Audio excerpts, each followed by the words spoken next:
Speaking about sustainability is not that easy, particularly when you come into another country, because as probably many of you will realise, we actually all have a different view about what sustainability is. I'm not going to spend any time trying to define it, because you will go away with your own views on this anyhow. I am going to speak about sustainability from the perspective of someone. This is my 41st year as a climate scientist, so I've been in the field for a long time, and it's lessons that I've learned from that particular topic, which is only one, that I'll use as the basis of some of the comments that I'll try to make here. So I'll talk a little bit about those perspectives about what sustainable development is, but also about how we manage risk, we assess risk, and this applies to whether we're governments or whether we're in the private sector. A bit about the energy sector, because this is an important component of the climate issue, but it's also an important issue, particularly for countries like Singapore. Managing the complexity of some of these things, and I'll talk a bit about the human dimensions. Because while I was trained as a biologist, I've actually never worked as a biologist. I worked as a physicist all of my life, but in the last 3 or 4 years I've been working with psychologists trying to understand a little bit more about us and why we have this problem of climate change and sustainability, and why it's difficult for us to actually respond to do something about it. This diagram is not survived the transmission, so there's whole sections, but if you actually go to this New Scientist issue, what it shows is a series of lines which are broken because segments for some reason are missed, that in the first place illustrate how over the last decades the major drivers, population, GDP and foreign investment, have simply gone up. So it's sort of the limits to growth kind of approach to whether we can be sustainable in the longer term.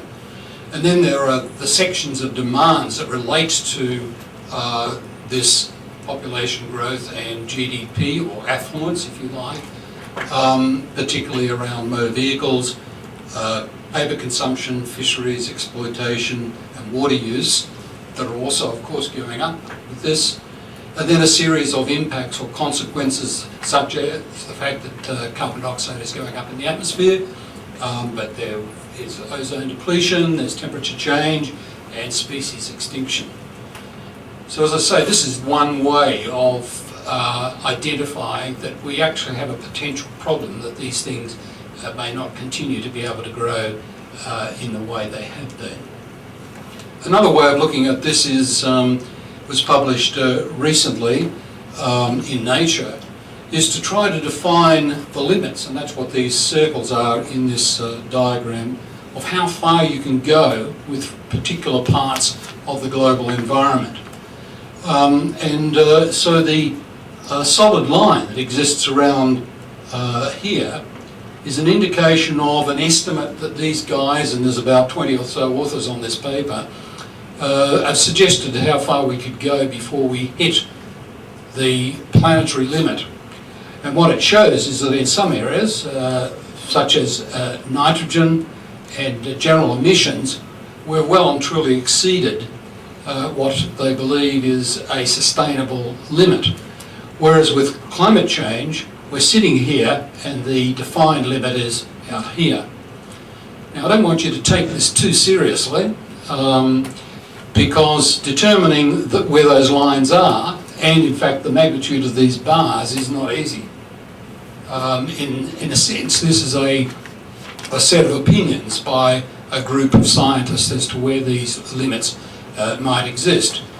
But it tells you that for a whole pile of reasons, the planet does have limitations, and that we can, with some use of science, get some feedback as to how far we think we can go with regard to these things. For example, their indication of the limit with regard to climate change is a global warming of 2 degrees, which is currently the accepted limit by the European Union, but many countries around the world. I'll show you in a moment while I think that's too high anyhow, and if I was asked to set that limit, I would set it where we are now. In other words, I think it's not much more than a degree. These things are highly subjective because we simply don't have the information. This is a picture of our energy use as measured by the CO2 emissions, and it shows how this has been growing steadily, and it shows also how the economy or the economic state of sectors of the global community impact on this growth rate. But it also shows that while the global financial crisis actually caused a bit of a dip in this curve, in 1 year we recovered, so that last year we actually had the highest emissions ever from CO2. So whether we've got an issue about climate change or not, it doesn't seem to be having any impact on this curve at this particular point in time. So this is actually the way I think about climate change now, after 40 odd years. Most of my time was spent up here, building climate models, supporting an institution that looked at the impacts of climate change, and then the latter part of my career with CSIRO, getting involved in the underpinning cause, which was the emissions, and the energy sector that actually caused that. And then in the very latest years, understanding that in fact that is not really the cause. The cause is us. We sit here and we have energy demands, we have a GDP growth that target that this country and other countries set, and this has to do with our number of people, and it has to do with the affluence that we actually perceive we need. So underpinning every level of this picture of there could be a picture of other issues of sustainability, are human behavioural issues. It's about us, it's about the way we view the world, and in particular, right at the beginning, our perceptions, and some of these are unconscious, about what we think well-being means, what we think success means.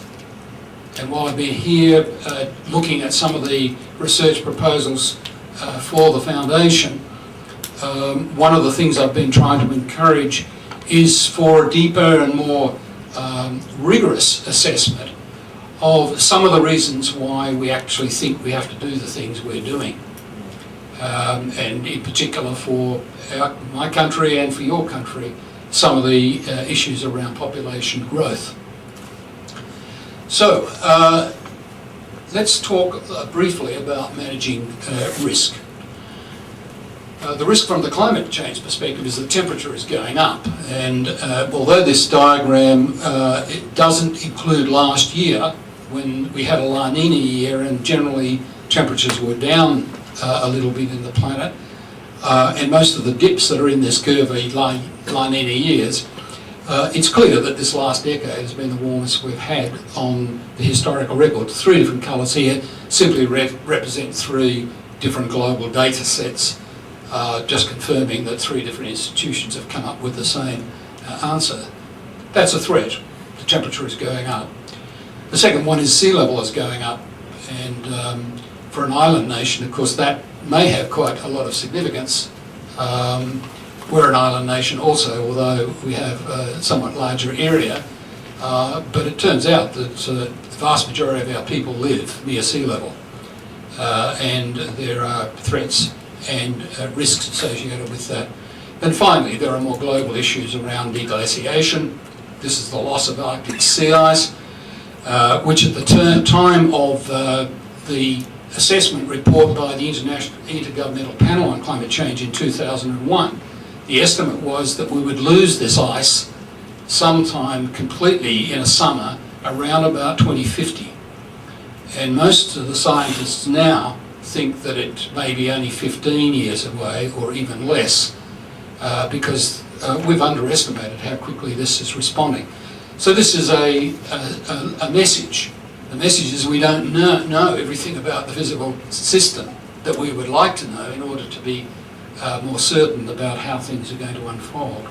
And this is why we need risk management.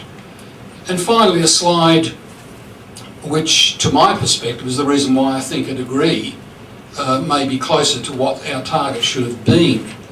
Can you fix that? Thanks. And this is partly because I was originally trained as a biologist, but I think we actually know almost nothing about the response of these complex systems we call ecosystems to relatively small changes in temperature, precipitation, and the details of the climate system, and how these components all act together.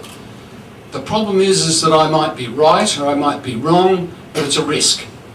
The risk is that we will find out sometime soon that what we've already done has had much bigger impacts on the ecosystems than we thought. And I could have spent the rest of the talk giving you examples of where observations of the genetics, the spatial distributions, the behaviour of plants and animals is changing all across the planet. So many of you will be very familiar with the concept of risk management. And if you're not familiar with the concept, you actually will do it every day of your life, because almost everything you do, you actually assess the probability of something bad happening, and you weigh that against the magnitude of the effect if it does happen. It's like me getting on the plane to go back to Melbourne tonight. I won't get on that plane if the probability of it falling out of the sky is not very low, because the magnitude of the impact is pretty high. We do that, we all do that every day, and we do it unconsciously in decisions that we make. But in business, businesses know much more about this actually than governments in managing risk, balancing the probabilities of events occurring against the magnitude of the impact. And whoops, this little equation here, sorry about that, doesn't seem to want to. The little equation on the left-hand side there is just simply an expression of that the risk that we impose from any particular aspect of the environment, whether it be whether we will have an extreme event of a particular kind, whether this building will get hit by a tornado or whatever it might be, you can make an assessment of the risk based on the probability of something happening and the impact if it happens. But the real world is, of course, that there are thousands of these. Every sector of our community is exposed to a potential risk, and what we're trying to do is to determine the total risk. And that's what a 3-degree target or a 2-degree target is. It's a summation on balance of where we think the risk exists that we don't want to go beyond. And the point about this presentation is simply say it's very poorly based.